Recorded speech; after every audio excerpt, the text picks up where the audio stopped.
বিসমিল্লাহির রহমানির রহিম। সম্মানিত সাংবাদিক ভাই এবং বোনেরা, আপনারা অনেক কষ্ট করে মূল্যবান সময় ব্যয় করে রাষ্ট্র সংলাপ ফোরাম এসডিএফ এর ডাকে সাড়া দিয়ে আজকে যে আপনারা উপস্থিত হয়েছেন, রাষ্ট্র সংলাপ ফোরামের পক্ষ থেকে আপনাদের সকলকে আন্তরিক সালাম ও অভিনন্দন। প্রিয় সাংবাদিক বন্ধুগণ, আপনারা নিশ্চয় জানেন রাষ্ট্র সংলাপ ফোরাম যে ডাকে আজকে আপনাদের আহ্বান জানিয়েছেন সাবেক রাষ্ট্রপতি শাহাবুদ্দিন চুপ্পু বিদেশে গমনে নিষেধাজ্ঞা, জুলাই গণঅভ্যুত্থানের সংগঠিত হত্যাকাণ্ড ঘটিয়েছিল তার গ্রেপ্তারের দাবিতে রাষ্ট্র সংলাপ ফোরাম আজকে জরুরি সংবাদ সম্মেলন আহ্বান করেছে। প্রিয় দেশবাসী, রাষ্ট্র সংলাপ ফোরাম এমন একটি সংগঠন যেখানে অন্যায় সেখানে প্রতিবাদ করে।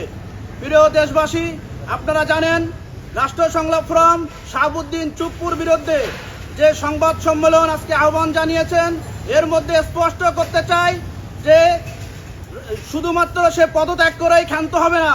জুলাই গণঅভ্যুত্থানের যে খুন করেছে, যে হত্যা করেছে, তার মাস্টার মাইন্ড হিসেবে তাকে গ্রেপ্তার করতে হবে। অতি দ্রুত সরকারকে বলবো তাকে গ্রেপ্তার করে আইনের আওতায় এনে দৃষ্টান্তমূলক শাস্তি স্থাপন করতে হবে। শুধু তাকে গ্রেপ্তার করে ক্ষান্ত করলে হবে না, দ্রুত বিচার করে জুলাই গণঅভ্যুত্থানের 1400 শহীদ এবং 30,000-এর অধিক যারা আহত যোদ্ধা, তাদের দাবি বাস্তবায়ন করতে হবে।